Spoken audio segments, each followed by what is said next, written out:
तुम्हारी बुआ को कन्हैया से प्यार था, शायद बचपन से, और तुम्हारे पिताजी ये बात अच्छे से जानते थे। उन्हें इस बात से कोई दिक्कत नहीं थी क्योंकि कन्हैया उसका बचपन का दोस्त था और तीनों साथ ही बड़े हुए थे। भानु को लगा कि वो तुम्हारे दादाजी को समझा लेंगे, पर तुम्हारे दादाजी ने पहले ही भानुमति का रिश्ता पक्का कर दिया था। वो खैरना गांव के ठाकुर के बेटे से, और तुम्हारे दादाजी अपने वचन के पक्के थे। हुआ वही जिसका डर था। भानु को जब ये पता चला तो उसने अपने पिताजी से इस बात की काफ़ी बहस की। वो इस बात से गुस्सा था कि तुम्हारे दादाजी ने बिना भानुमति की मर्जी जाने उसकी शादी कहीं और पक्की कर दी। तुम्हारे पिताजी ने कहा, जब उनकी मर्जी पूछी गई थी उनकी शादी के लिए तो फिर उनकी बहन की क्यों नहीं। पर तुम्हारे दादाजी टस से मस नहीं हुए। मामला और गंभीर हो गया जब तुम्हारे दादाजी को कन्हैया और भानुमति के बारे में पता चला। उस दिन इस गांव में तुम्हारे दादाजी और तुम्हारे पिताजी दोनों को इतने गुस्से में देखा था कि अगर भगवान शंकर भी आ गए तो शायद उनके गुस्से की बराबरी ना कर पाते। पर हुआ वही जो तुम्हारे दादाजी चाहते थे, और ये हुआ तुम्हारी बुआ के कारण। जब तुम्हारे पिताजी ने अपनी बहन और कन्हैया को साथ ले जाने की बात कही तो भानुमति खुद बीच में आकर अपने भाई को ऐसा करने से मना कर दिया। वो किसी भी हालत में अपने पिताजी की मर्जी के खिलाफ नहीं जाना चाहती थी। वही पल था जब भानु वो लड़ाई हार चुका था। उसने गुस्से में अपने पिताजी से कहकर संबंध तोड़ लिए कि वो इंसान नहीं पत्थर हैं, जिन्होंने अपने रुतबे और झूठी शान के लिए अपने बच्चों का भी घर बर्बाद कर दिया। वो शायद आखिरी बार था जब तीनों को साथ देखा था। बात उसके अगले दिन की है। पिछले दिन की हुई घटनाओं ने तुम्हारे दादाजी को काफ़ी परेशान कर दिया था। उनका इकलौता बेटा आज उनसे काफ़ी नफरत करने लगा था। उनकी एक ही बेटी थी जो निचले दर्जे के एक लड़के से प्यार करती थी।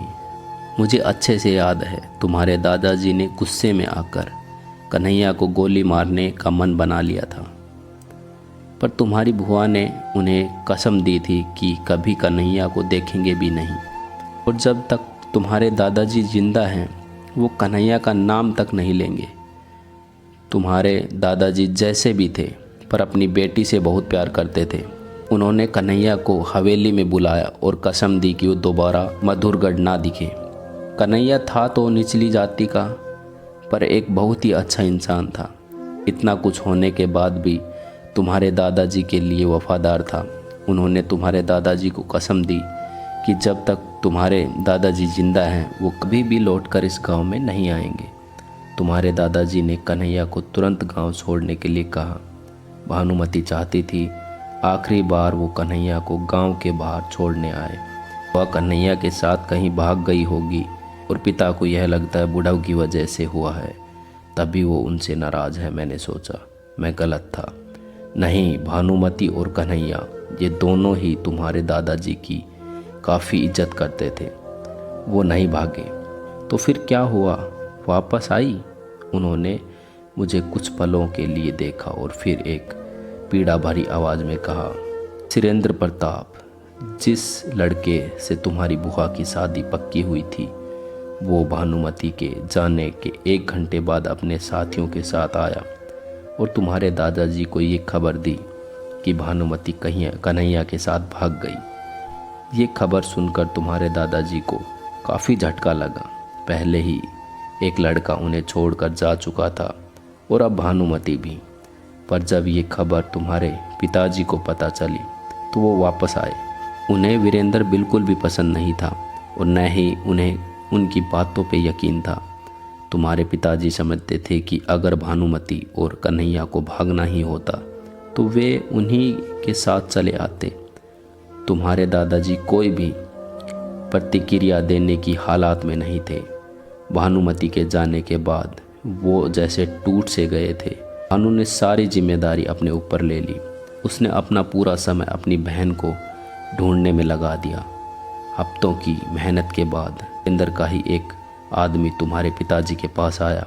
वो बदहोशी की हालत में था और काफ़ी बहकी बातें कर रहा था। उसने तुम्हारे पिताजी को बताया उसे रात में नींद नहीं आती, उसे पछतावा था, पर जो हुआ उसमें उसका कोई हाथ नहीं। तुम्हारे पिताजी ने जब उसे अच्छे से झकझोर कर पूछा तब खबर सामने आई कि उस दिन वीरेंद्र ने भानुमति और कन्हैया को साथ में गांव के किनारे पर देख लिया था। वीरेंद्र काफ़ी गर्म दिमाग का था। उसको लगा कि भानुमति कन्हैया के साथ भागने का सोच रही है।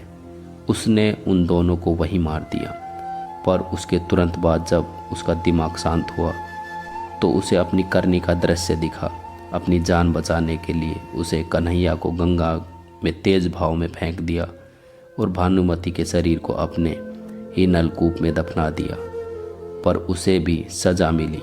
कुछ समय बाद वो मरा मिला अपने दोस्तों के घर में। मैं सुन रहा था, एक एक चीज़ सुन रहा था, पर मैं वहाँ था ही नहीं। मेरे दिमाग कल्पना की दुनिया में ये सब होते हुए देख रहा था। एक बेटे को सब कुछ हारते हुए देख रहा था, एक लड़की को अपने प्यार से दूर जाते हुए देख रहा था। अब मैं अपने पिता के दर्द को गहराई से महसूस कर रहा था। मैं अपने पिता की काकी को देखे जा रहा था। इतना सब कुछ देखा है मेरे पिताजी ने घर में।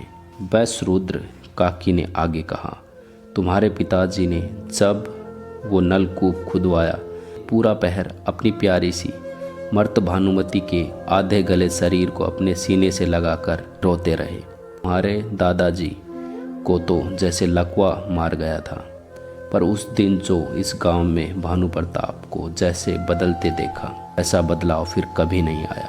उसने अपने पिता को, जिनके लिए कभी वो अपने प्राण तक दे सकता था, भानुमति की लाश देखने तक नसीब नहीं की। भानुमति का दाह संस्कार तुम्हारे पिताजी ने खुद किया और उसमें भी तुम्हारे दादाजी को सम्मिलित नहीं होने दिया।